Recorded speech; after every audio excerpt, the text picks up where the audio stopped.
Good morning बच्चों। आज हम हिंदी व्याकरण का पाठ 7 क्रिया पढ़ेंगे। ठीक है, क्रिया का अर्थ आप सभी जानते हैं। जब हम कोई कार्य करते हैं या किसी भी कार्य का होने का जिस शब्दों से हमें पता चलता है वो क्रिया कहलाती है। और बिना क्रिया के कोई भी कार्य संभव नहीं है।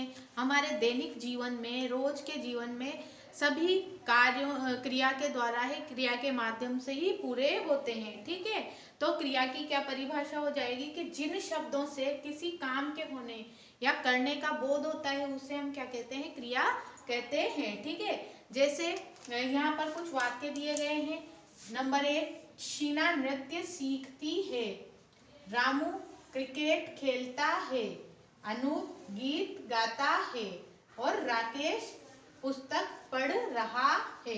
ठीक है, यहाँ पर जो रेखांकित शब्द हैं आप देख रहे हैं, सीखता, खेलता, गाता, पढ़ता या पढ़ रहा, ये सभी क्या है, क्रिया शब्द है। ठीक है, और इन क्रिया शब्दों के मतलब बगैर, बिना जो ये वाक्य हैं ये अधूरे से लगते हैं। तो हमें हमेशा जो भाषा होती है उसमें भी क्रिया की आवश्यकता पड़ती है। और किसी ये जो क्रिया शब्द है किसी काम को करने या होने का बोध कराते हैं। जैसे शीना के से क्या बोध करा रहे हैं, सीखने का बोध करा रहे हैं। रामू को क्रिकेट खेलने का बोध करा रहे हैं। अनूप को गीत गाने का हमें पता चल रहा है कि क्या कर रहा है, लड़का गीत गा रहा है। और राकेश के पुस्तक पढ़ने का हमें पता किन शब्दों से चल रहा है कि काम हो रहा है, सीखता, खेलता, गाता, पढ़ रहा। ठीक है, इन शब्दों से हमें पता चल रहा है कि कोई कार्य हो रहा है। ठीक है, इसीलिए इन्हें, जिन शब्दों से किसी काम के होने का बोध होता है उसे हम क्या कहते हैं, क्रिया कहते हैं। और क्रिया के इसके आधार पर दो भेद होते हैं। क्रिया के कितने भेद हो जाते हैं, दो भेद हम लोग पढ़ते हैं। ठीक है, किस प्रकार से क्रिया के दो भेद होते हैं वो देखते हैं हम लोग। तो पहला तो होता है क्रिया के भेद, यही देख लेते हैं हम लोग। एक होती है सकर्मक क्रिया या अकर्मक क्रिया, देख लो, अकर्मक है ना, अकर्मक क्रिया। दूसरी होती है आपकी सकर्मक क्रिया।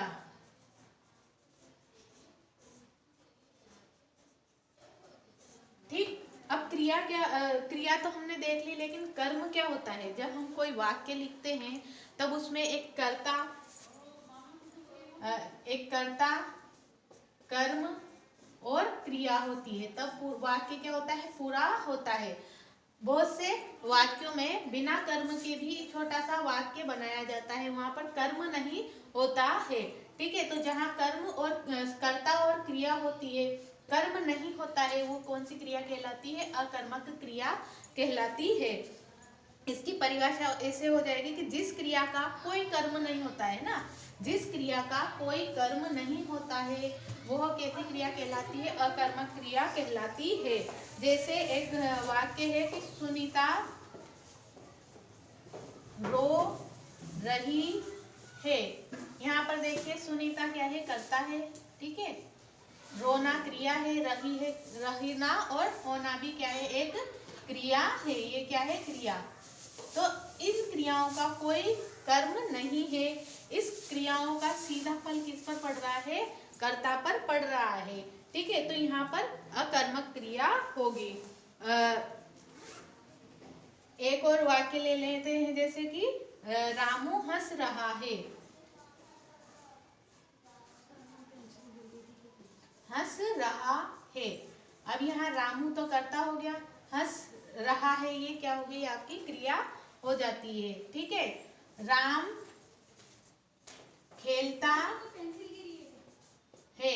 अब यहाँ राम खेलता है, राम करता है, खेलता क्रिया है, इसका कोई कर्म नहीं है। ठीक है, अब दूसरी क्रिया क्या हो जाएगी, सकर्मक।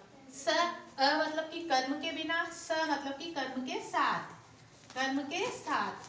ठीक है, तो जिन क्रियाओं के कर्म होता है या जो क्रियाएं कर्म के साथ होती हैं उन्हें हम सकर्मक क्रियाएं कहते हैं। जैसे यहाँ पर एक वाक्य लिखा था हमने, राम खेलता है, लेकिन इसी को लिख दे कि हम राम फुटबॉल खेलता है। ठीक है, अब यहाँ देखिए राम क्या हो गया आपका कर्ता हो गया, खेलता क्या हो गई क्रिया हो गई, लेकिन यहाँ जो फुटबॉल शब्द है ये इसका क्या हो गया कर्म हो गया।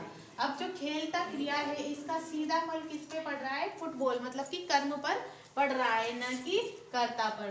तो जिन शब्दों में या जिन वाक्यों में जिन क्रिया का कोई कर्म होता है वह क्रिया सकर्मक क्रिया कहलाती है। ठीक है, जैसे राधा आम खाती है। ठीक है, अब यहाँ राधा कर्ता हो गया, खाना क्रिया हो गया और आम यहाँ पर आपका कर्म हो गया।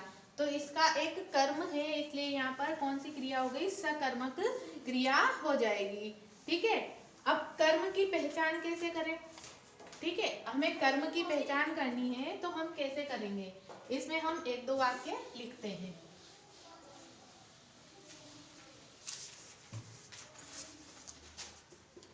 राम खेलता है, राम फुटबॉल खेलता है,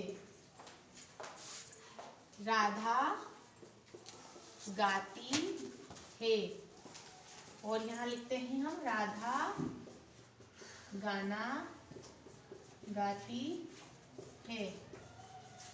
ठीक, मोहन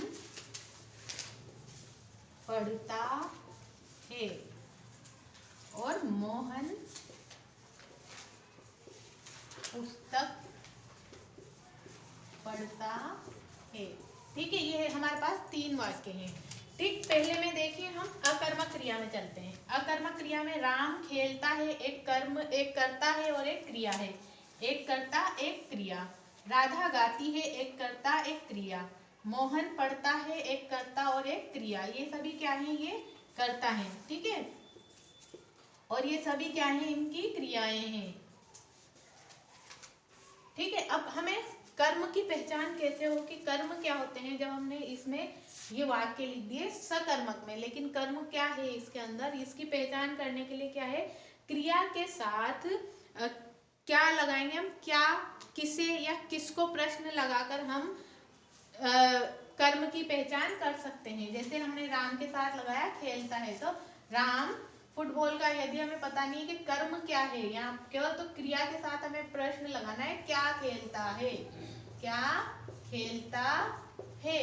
तो जो उत्तर मिलेगा, जो उत्तर हमारे पास आएगा कि फुटबॉल खेलता है, तो वही इसका क्या होगा, कर्म होगा। ठीक है, क्या होगा, इसका कर्म होगा। ठीक है, और किसे या किसको प्रश्न लगाकर भी हम पता कर सकते हैं। अब राधा गाना गाती है, इसमें पता कैसे करेंगे, क्या गाती है, राधा गाना गाती है।